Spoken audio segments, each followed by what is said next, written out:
주님 큰 영광 받으소서. 홀로 찬양 받으소서. 모든 이름에 뛰어난 그 이름, 온 땅과 하늘이 다 찬양해. 겸손하게 우리 무릎 꿇고 주 이름 앞에 영광 돌리세. 모두 절하세. 독생자의 외수 주님께 찬양 드리리. 모든 영광과 존귀와 능력 받으소서. 받으소서. 영광과 존귀와 능력 받으소서. 받으소서. 그리스도 살아계신 하나님.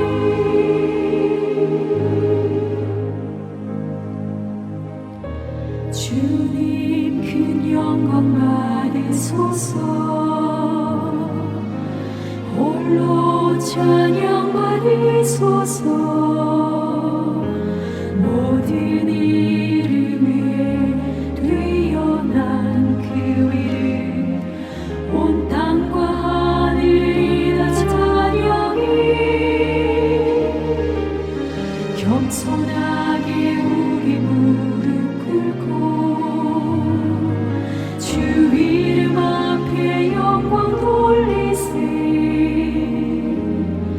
모두 절하세. 독생자의 외수 주님께 찬양 드리리. 모든 영광과 존귀와 능력 받으소서. 받으소서. 영광과 존귀와 능력 받으소서. 받으소서. 그리스도 살아계신 하나님.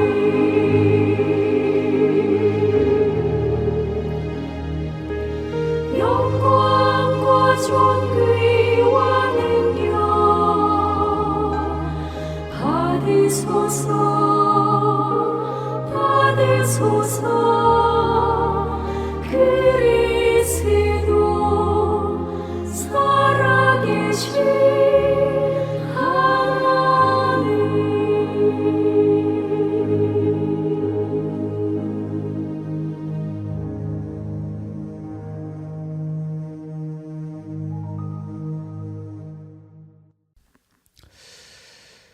오늘도 우리가 믿고 고백해야 하는 것이 있다면 하나님은 작정하신다는 겁니다. 하나님은 이 땅과 온 우주와 여러분의 삶에 대해서 작정하시고 그리고 섭리하신다는 거예요. Providence. 하나님은 우리를 이끌어 가신다는 겁니다. 하나님께서는 모든 피조물을 보존하고 통치한다는 말입니다. 뭔가를 행동을 할 때도 그것도 보존하고 통치하세요.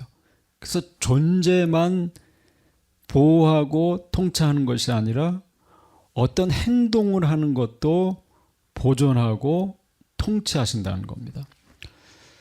하나님의 주권에 대한 고백을 할 수 없다면 우리는 그리스도인으로 살 수가 없어요. 늘 자기의 욕심과 비교, 때로는 우월감을 느끼고 때로는 열등감을 느끼면서 이 성공을 향한 그 삶의 길에서 많은 것을 잃어버리고 방황하게 될 겁니다. 말씀을 묵상하는 이유도 결국 하나님을 아는 거예요. 그리고 나를 아는 것이고 또 세상을 포함한 모든 것을 알기 위한 겁니다. 성경을 알면 그의 주권을 인정하게 되죠.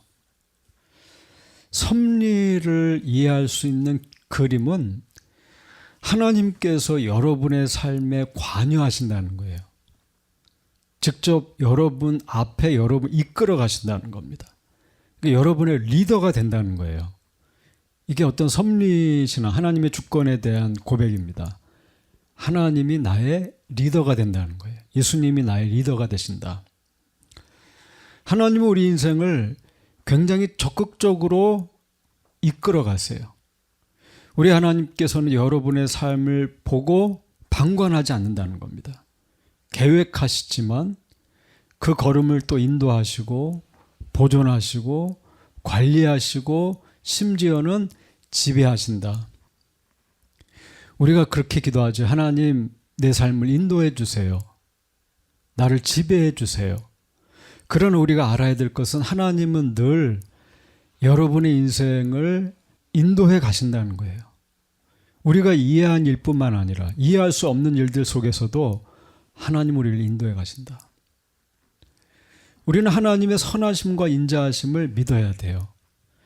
그래서 하나님의 인도하심은 늘 그의 선하심과 인자하심에서 나오는 인도하심이다. 여러분, 오늘 우리가 하고 싶은 참 고백은 이겁니다. 사람이 지음받은 원래 상태에 있을 때 하나님께서는 인간을 지으신 후에 완전히 순종하는 것을 조건으로 삼아 생명의 언약을 맺고 선악을 분별하는 나무의 실과를 먹는 것은 사망의 벌로서 금하셨다. 이것이 오늘 고백입니다. 여기서 주목해야 되는 말이 있어요. 그래서 생명의 언약을 맺었다는 거예요. 하나님이 사람과 생명의 언약을 맺었어요. 언약이라는 말, 커버넌트라는 말이에요. 하나님은 인간과 언약을 맺으셨어요. 그리고 그 언약의 내용에 순종을 요구하셨고 선악을 분별하는 나무, 선악과를 먹지 말라고 금하셨어요. 그것이 오늘 말씀의 내용입니다. 17절의 말씀이지요. 선악을 알게 하는 나무의 열매는 먹지 말라. 내가 먹는 날에는 반드시 죽으리라 하시니라. 자, 근데 우리에게 어떤 의문이 하나 생기죠. 생명의 언약을 맺었다고 그랬어요.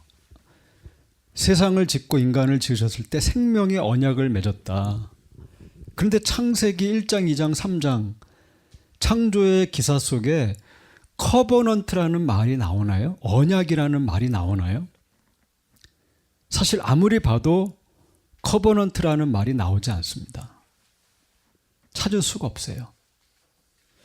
그렇지만 성경의 다른 부분을 보면 성경에 나타나는 메신저들, 선지자들이 이 창세기의 기사를 어떻게 말하고 있는지를 생각해 봐야 돼요. 그게 호세아서 6장 6절에서 7절이에요.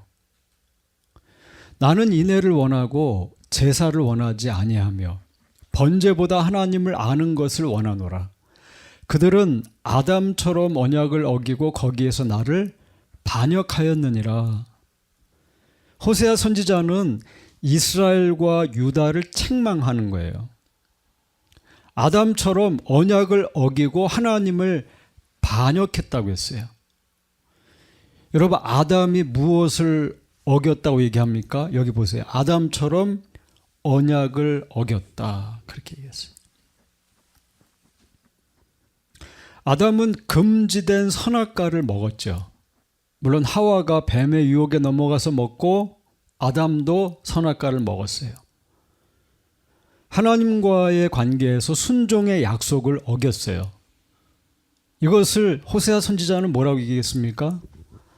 반역했다 그랬어요. 반역했다. 하나님을 반역했다. 아담은 아담이라고 해석할 수도 있고 여기 아담은 인류, 인간이라고 해석할 수도 있어요. 호세아는 이것이 언약을 어긴 것이다 이렇게 얘기했어요. 하나 더 볼까요? 예레미야 33장 19절 이하를 보면 이렇게 말합니다. 여호와의 말씀이 예레미야에게 임하니라. 이르시되 여호와께서 이와 같이 말씀하시니라. 너희가 능히 낮에 대한 나의 언약과 밤에 대한 나의 언약을 깨뜨려 주야로 그때를 잃게 할 수 있을진데 내 종 다윗에게 세운 나의 언약도 깨뜨려 그에게 그의 자리에 앉아 다스릴 아들이 없게 할 수 있겠으며 내가 나를 섬기는 레위인 제사장에게 세운 언약도 파할 수 있으리라. 하나님께서 낮을 만드시고 밤을 만드신 것은 언제예요? 그건 창조의 때예요. 창세기 가장 처음 창조의 기사에 나오는 이야기예요. 낮을 만드시고 밤을 만드시고. 근데 낮에 대한 언약, 밤에 대한 언약을 깨뜨렸다 그랬어요. 하나님과 인간 사이에 세운 언약을 깨뜨렸다고 얘기하는 거예요.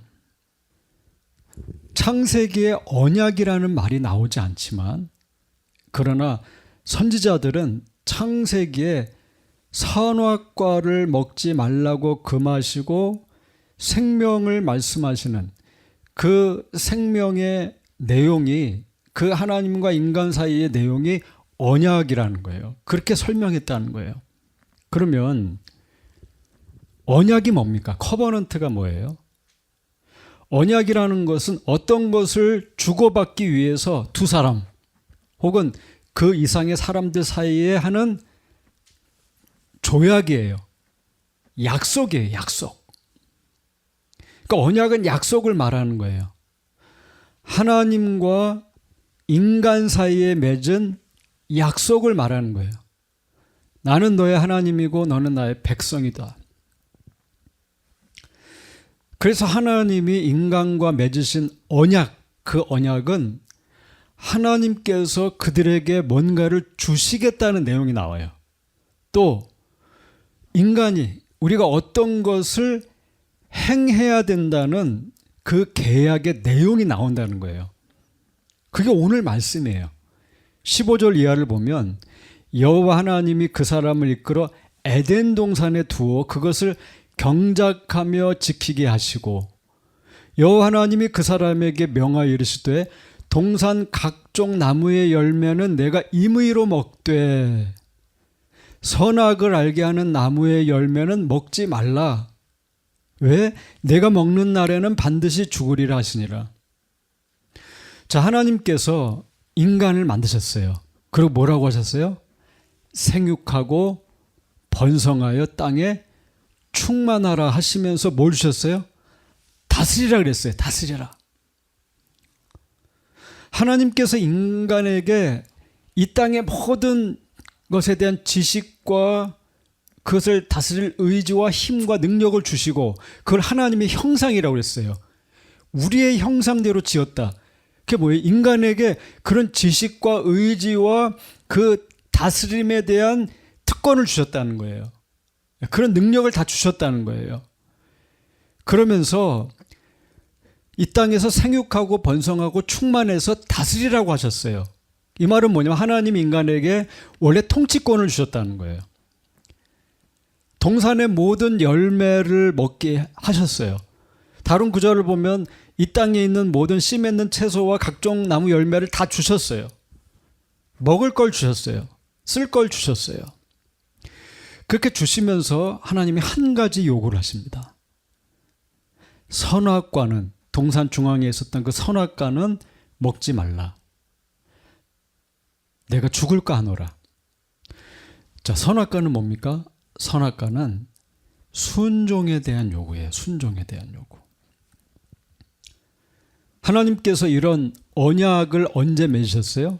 인간을 창조하신 이후에 바로 언약을 세우셨어요. 이거 우리 행위 언약이라고 그래요. 거기에는 순종에 대한 언약의 내용이 나와요. 순종. 여러분, 그때 아직 선악과를 먹기 전에 인간의 상태는 죄가 없는 상태였어요. 순수한 상태, 흠이 없는 상태. 이 행위 언약의 약속은 생명의 약속이에요. 네가 이 선악과만 먹지 않으면, 그리고 내가 너에게 준 모든 다스림의 권한을 사용할 수 있다면 너에게는 뭐가 주어진다? 생명이 주어진다. 그 생명이 뭐예요? 영생에 대한 약속이에요. Forever. 죽지 않는, 사망이 없는, 병들지 않는, 노인이 되지 않는, 영원히 청년으로 사는 그런 영생에 대한 약속이 주어졌다는 거예요. 이게 행위 언약의 내용이에요. 하나님과의 막힘없는 교통이 있는 거예요. 언제든지 하나님을 부르고 하나님의 음성을 듣고 가르침을 받고 하나님의 지식을 소유할 수 있는, 하나님의 형상을 따라 지음을 받았기 때문에 지식적으로도 충만함을 받았고 감정적으로도 의지로도 충만한 것을 다 받는 그런 약속이었다는 거예요. 근데 그 약속에는 뭡니까? 요구가 리콰이어먼트가 있었다는 거예요. 그게 뭐냐면 순종이에요. 순종. 그 순종에 대한 요구가 있었기 때문에 이 커버넌트를 행위 언약이라고 말하는 거예요. 이 언약을 이루기 위해서 뭐가 필요했어요? 순종이 필요했다. 그리고 하나님께서는 그 행위 언약 속에서 경고를 주셨어요. 뭐라고 하셨어요? 내가 죽을까 하노라. 내가 먹는 날에는, 내가 이것을 먹는 날에는 반드시 죽으리라 하시니라. 내가 불순종한다면, 네가 나를 떠난다면, 네가 나에게 등을 돌린다면 너는 죽게 될 것이다. 결국 땅은 엉겅퀴를 내고 가시를 내고 그 가시는 그를 찌르고 힘든 노동의 삶을 살아야 하는 그런 일이 일어나게 되죠. 그래서 선악과를 따먹고 인간은 어떻게 돼요? 영원히 살다가 갑자기 늙어버렸어요. 늙기 시작하는 거예요. 세포가 죽기 시작하는 거예요. 병들기 시작했어요. 바이러스가 창궐하고 통치권을 잃어버리고, 심지어는 nature, 그 자연을 통치하는 지식과 모든 의지와 충만한 은혜를 받았었지만 그걸 잃어버렸어요. 자연이 오염되고 부패합니다. 심지어는 자연이 인간을 향해 대항하고 투쟁하는 거예요. 갈라지는 거예요. 만약에 신실하게 순종했다면 이 모든 것을 너에게 주겠다. 영원한 생명을 주겠다. 그러나 불순종으로 아담과 하와에게는 뭐가 왔습니까? 사망이 도래한 거예요. 사망. 에덴 동산에 있었던 생명나무에 접근할 수가 없는, 선악을 알게 하는 나무의 열매를 먹지 말라. 내가 먹는 날에는 반드시 죽으리라 하시니라. 여러분, 이 얘기가 왜 그렇게 중요합니까? 왜 이 뻔한 얘기를 이렇게 제가 분석하면서 말하고 있을까요? 우리 이것을 이해하는 것이 너무나 중요하다는 거예요. 선지자들이 창조 기사의 내용을 언약이라고 말하면서 언급하는 이유가 뭔지를 생각해 봐야 돼요. 어디서부터 잘못되었는가를 깨닫게 하려는 거예요.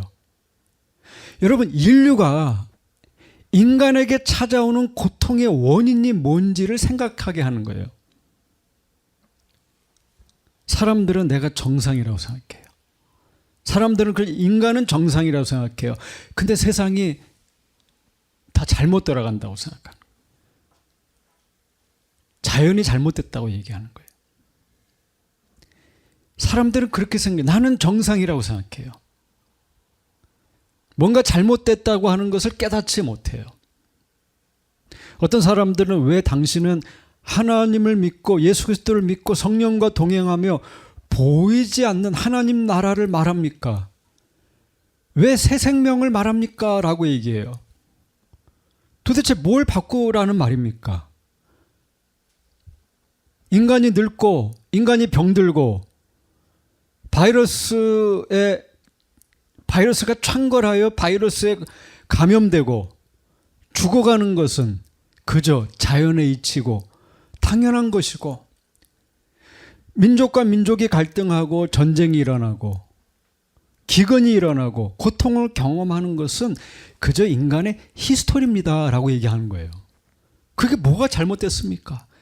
인류는 늘 그렇게 살았습니다 라고 얘기해요. 히스토리는 반복될 뿐입니다. 뭐가 잘못됐습니까? 누군가 종교를 가지는 것도 자유이고, 누군가 여호와 하나님을 부르고 예수님 믿는 거 자유입니다. 난 그 don't touch, 난 하지 않습니다. 믿는 것도 믿지 않는 것도 자유고, 누군가 변화를 추구하는 것도 자유고, 누군가 행복을 찾고 자유를 찾고 유토피아를 꿈꾸는 것, 그 선택일 뿐 아닙니까? 라고 말하는, 그게 포스트 모더니즘이에요. 어떤 신을 찾든지 누구를 믿든지 그게 무슨 상관입니까? 이 사람들에게는 구원이 필요 없어요. 이 사람들은 회복, 트랜스포메이션, 리커버리 이런 것이 필요가 없어요. 관심이 없습니다. 선지자들이 창세기에 아담이 언약을 깨뜨린 것을 언급하고 그것을 언약이라고 말하는 것은, 여러분 보세요. salvation, 그 구원, 구속의 베이스를 말하는 거예요. 구속의 베이스. 왜 구원을 받아야 되는가? 왜 예수 그리스도가 우리 인생에 필요한가에 대한 근본적인 베이스를 말하고 있는 거예요. 저는 이렇게 설명하고 싶어요. 지금 우리 인간은 비정상이라는 거예요. 저는 그렇게 제목을 지었어요. 인간은 정상이 아니다. 우리가 이 창세기를 보면서, 생명의 언약을 보면서 깨달아야 할 것이 있다면, 우리는 지금 정상이 아니라는 거예요. 이 출발이 없다면 구원을 이해할 수 없어요. 예수 그리스도가 필요 없어요. 인간은 선악과를 따먹고 인류의 첫 번째 부부였던 아담과 하와가 타락하고 죄를 짓고 오염되고 부패해서 자연과 온 땅이 가시 엉겅퀴를 내고 다 잘못되었다는 거예요. 잘못되었다. 정상이 아니라는 거예요. 이것을 창세기가 지금 말하고 있다는 거예요. 서두에서. 하나님은 원래 그렇게 짓지 않으셨어요. 그러나 인간의 죄악으로, 불순종으로 말미암아 인류는 정상이 아니다. 한마디로. 죽음은 사실 정상이 아니라는 거예요. 인간이 죽는다는 것은 잘못됐다는 거예요. 그게 올바른 게 아니라는 거예요. 하나님의 원래 뜻이 아니라는 거예요. 그게. 원래 인간은 안 죽게 지어졌어요. 영생하도록 지어졌어요. 원래. 여러분, 이것을 이해하라는 겁니다. 이게 행위 언약이 말하는 거예요. 이게 창세기를 언약으로 설명하는 이유예요. 그러므로 하나님께서 그 무너진 언약을 회복하기 위해서 하신 게 뭐냐 이거예요. 인간에게 지금 정상적이지 않은 비정상적인 상황이 일어났는데 그것을 돌이키기 위해서, 회복하기 위해서 하나님이 하신 선택이 뭡니까? 그것이 하나님의 아들을 이 땅에 보내신 일이라는 거예요. 첫째 아담이 한 실수와 잘못, 죄악을, 그 죄 안에서 태어난 인류의 죄와 여러분이 날마다 짓는 자범죄의 대가를 하나님의 아들을 이 땅에 보내셔서 십자가에서 죽게 하시면서 그 죄의 대가를 페이먼트하게 하고, 그를 믿는 자에게 뭡니까? 잃어버린 생명나무, 그게 예수 그리스도예요. 예수 그리스도께서 주시는 그 영생을 누리게 하신다는 거예요.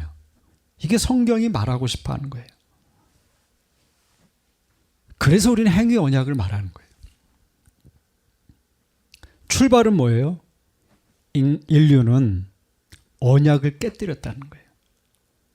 죄의 덫에 걸렸다는 거예요. 떳떳할 수가 없다는 거예요. 하나님 앞에. 비정상이라는 거예요. 고칠 필요도 손볼 필요도 없는 게 아니에요. 인간은 처참하게 무너졌어요. 여러분의 네이버를 보세요. 여러분 친구를 만났을 때 여러분은 이런 주제를 말합니까? 인간은 비정상입니다. 인간이 죽는다는 것은 그것은 올바른 것이 아닙니다. 하나님은 예수 그리스도 안에서 당신을 구원하기 원하십니다. 영생이 있습니다. 부활이 있습니다. 여러분 자연이 인간을 대항하는 걸 보세요. 사람들은 기후온난화를 말하고 기후가 뭔가 이 우주가 잘못됐다고 이 지금 지구가 잘못되어 가고 있다고 얘기합니다.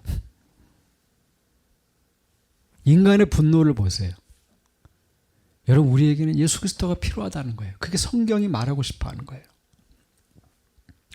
하나님께서 행위 언약을 세우셨을 때 인간 편에 요구하셨던 최초의 언약의 조건은 뭐예요? 그게 순종이에요.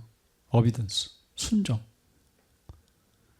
성경은 지속적으로 순종에 대해서 말해요. 하나님은 늘 언제나 순종을 원하셨어요. 하나님 나라의 온갖 선물을 누리기 위해서 땅에 대한 약속을 선물로 주시면서 하나님은 순종을 요구하셨어요.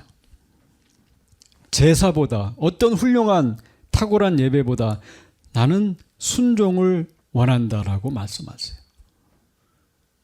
하나님은 언제나 순종을 요구하셨어요.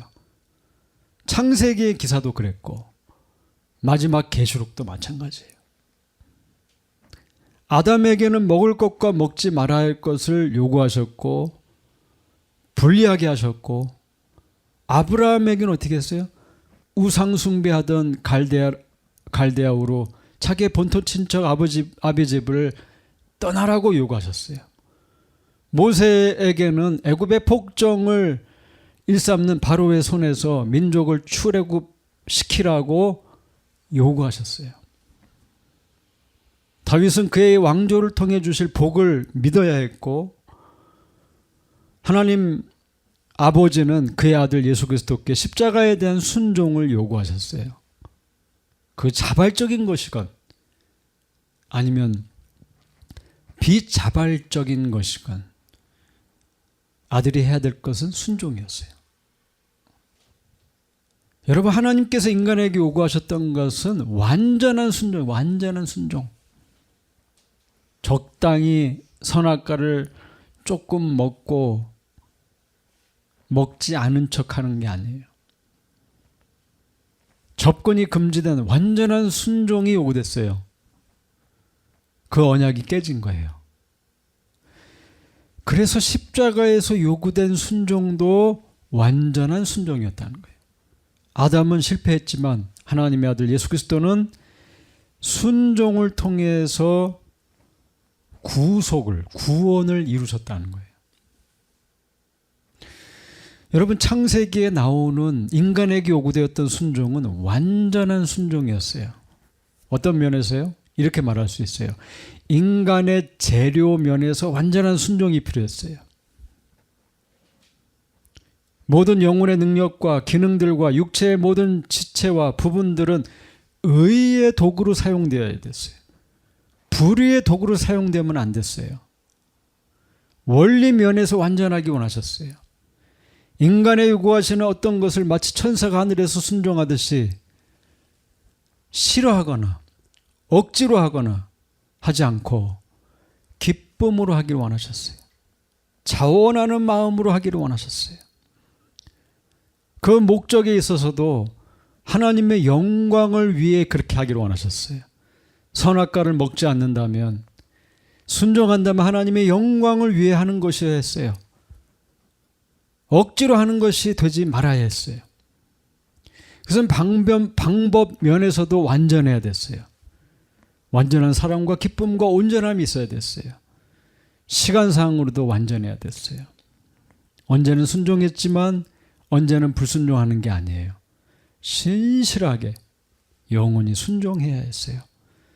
성경은 이렇게 말해요. 로마서 5장 17절 이하에 한 사람의 범죄로 말미암아 사망이 그 한 사람을 통하여 왕노릇하였은즉 더욱 은혜와 의의 선물을 넘치게 받는 자들은 한 분 예수 그리스도를 통하여 생명 안에서 왕노릇하리로다. 그런즉 한 범죄로 많은 사람이 정죄에 이른 것 같이 한 의로운 행위로 말미암아 많은 사람이 의롭다 하심을 받아 생명에 이르렀느니라. 한 사람이 순종하지 아니함으로 많은 사람이 죄인 된 것 같이 한 사람이 순종하심으로 많은 사람이 의인이 되리라. 성경은 행위 언약에서 인간이 불순종한 것을 범죄라고 얘기했어요. 그 범죄로 많은 사람이 아담의 자손들이 정죄를 받고 죄인이 되어버렸다는 거예요. 누군가가 이거를 인정하든 인정하지 않든 인간은 그저 죄를 안고 태어난다는 거예요. 한 사람의 범죄로 말미암아 사망이 왕이 되어버렸어요. 평생 죽음을 두려워하며 죽음의 종으로 사는 게 인생이라는 거예요. 죽음을 두려워하지 않는 자가 없어요. 여러분, 왜 죽음을 두려워합니까? 고통 때문에 두려워합니까? 어떤 의학 지침들을 보면 인간이 큰 고통을 느끼면서 죽을 때 놀랍게도 엄청난 호르몬의 작용으로 고통을 거의 느끼지 못하게 된다고 하죠. 여러분, 왜 죽음을 두려워합니까? 그들은 설명할 수 없지만 죽음이 무엇인지 느끼기 때문이에요. 죽음은 하나님 앞에 심판받는 순간이에요. 왜 금지된 것이 선악과입니까? 그것은 사람이 그 나무의 열매를 먹음으로 뭘 깨달게 돼요? 내가 선에서 떨어졌구나. 내가 하나님의 형상에서 떨어졌구나. 하나님의 은총을 잃어버렸구나. 라는 사실을 알게 되기 때문이에요. 그래서 선악과라고 하는 거예요. 악으로 떨어졌다는 사실, 비참하게 되었다는 사실을 알게 되기 때문에 선악과라는 거. 그걸 따먹는 순간에 나는 이제 비참한 존재가 되었구나라는 것을 깨닫는 거예요. 그러므로 죄인인 인간은 잃어버린 생명과 비참한 상태를 깨닫게 되는 거예요. 선악과라고 하는 이름은 먹는 자에게 주어지는 결과를 이름한 거예요. 내가 어디에서 떨어졌는지 알게 되는 열매, 그게 선악과예요. 어디에서 떨어졌어요? 내가 그것을 먹는 날에는 정녕 죽으리라, 죽을지니라. 죄는 죽음을 가져왔어요. 여러분, 죽음은 당연한 게 아니에요. 인간은 죽지 않았어요. 영생하도록 지어졌어요. 그러나 불순종이 죄를 가져오고 인간은 일시적으로 죽고 영적으로 죽었어요. 죽음의 계곡에 걸려 넘어졌어요. 그 죽음이라는 게 뭐예요? 죽음이라는 게 뭐예요? 죽음은 분리예요. 일시적 죽음은 뭐예요? 우리가 보통 생각하는 죽음을 말하는 거예요. 영과 육이 분리되는 거예요. 그 상태가 죽음이에요.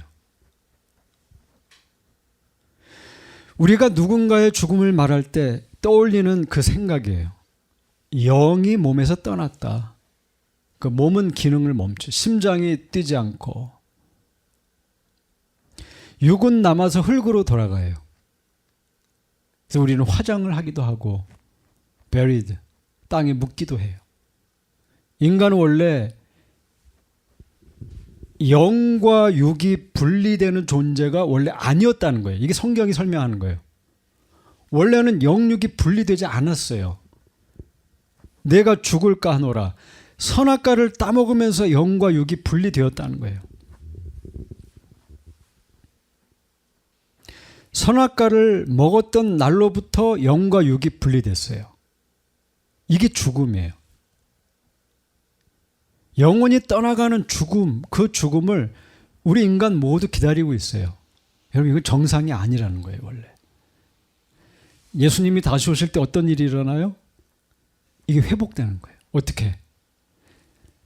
산자가 주님을 만났을 때, 그리스도 안의 산자가 주님을 만났을 때 몸이 부활의 몸으로 바뀌어요. 또 이미 죽어서 흙으로 돌아갔어요. 흙으로 돌아간 자들도 무덤에서 일어난다고 했어요. 무덤에서 예전 몸이 아니라 부활의 몸을 입고, 그래서 영육이 분리된 게 아니죠. 이제 부활의 몸에는 영과 육이 하나가 돼서 주님과 영원히 사는 역사가 일어나는 거예요. 그리스도 안에서. 또 영적인 죽음이 있어요.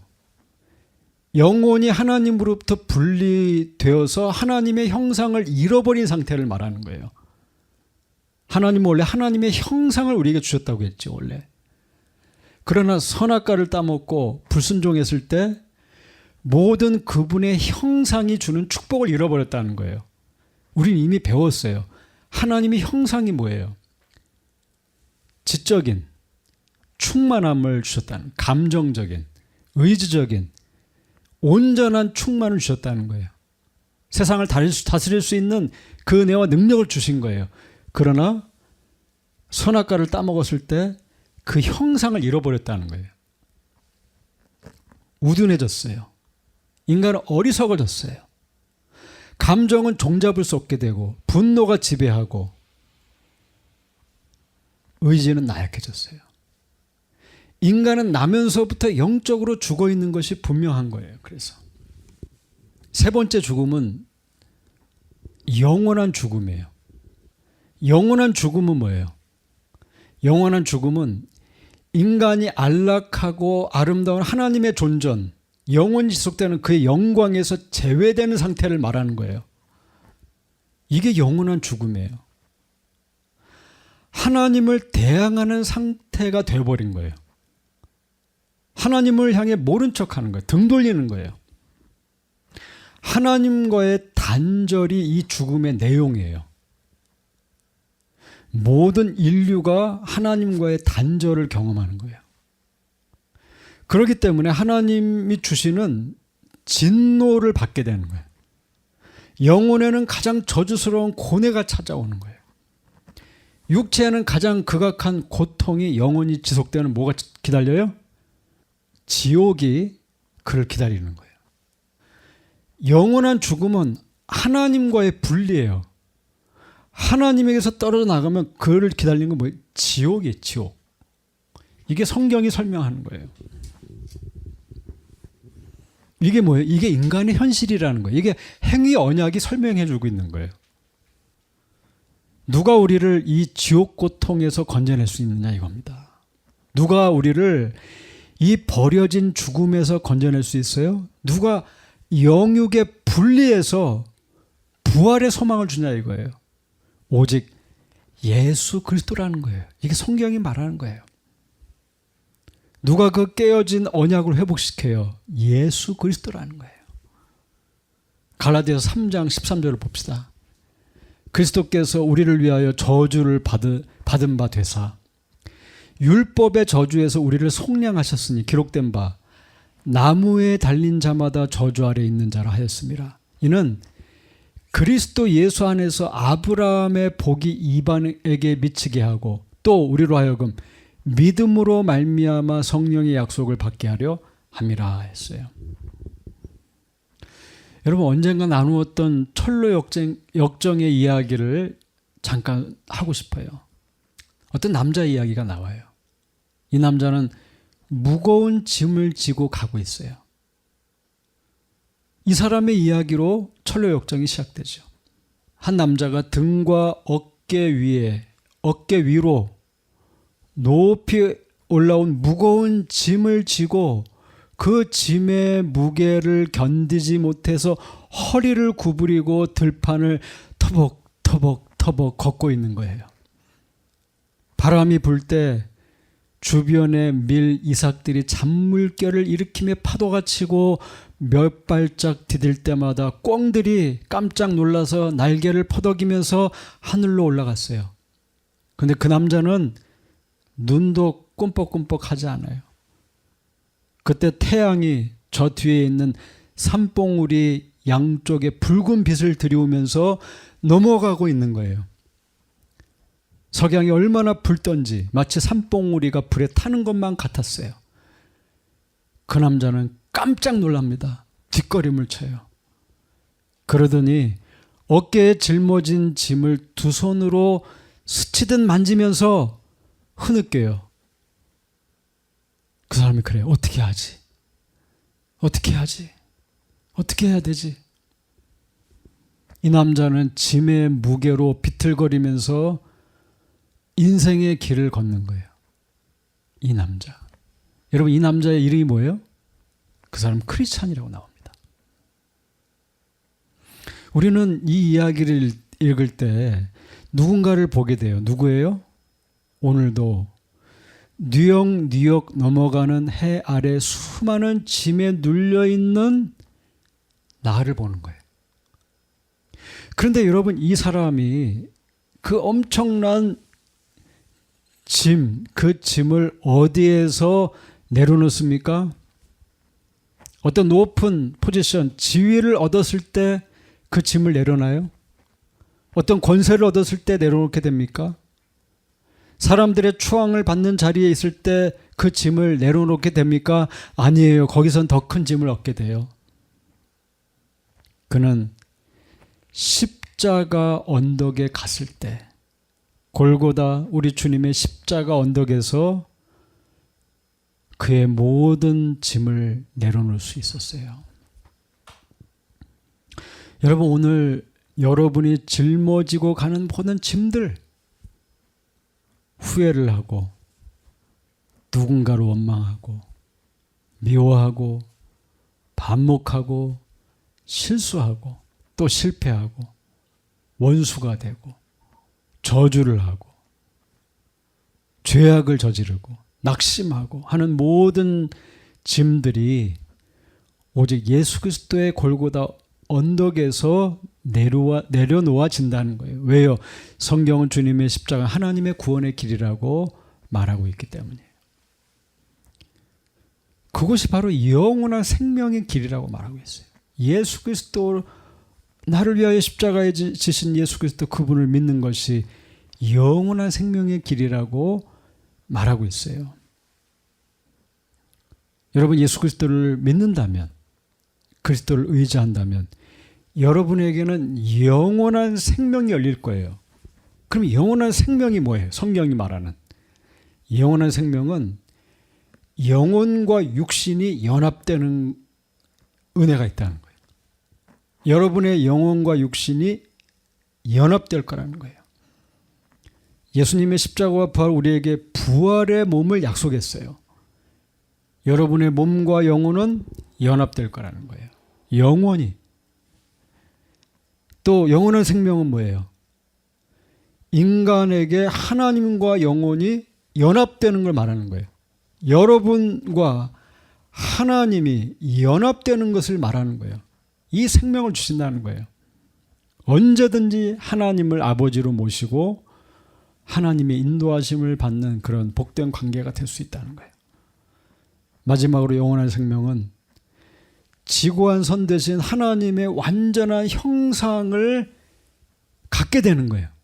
그게 회복되는 거예요. 하나님의 형상이 회복되어서 하나님이 주시는 그 영원한 행복을 여러분의 영과 여러분 육신이 누리게 되는 은혜가 있다라고 성경은 가르치고 있다는 거예요.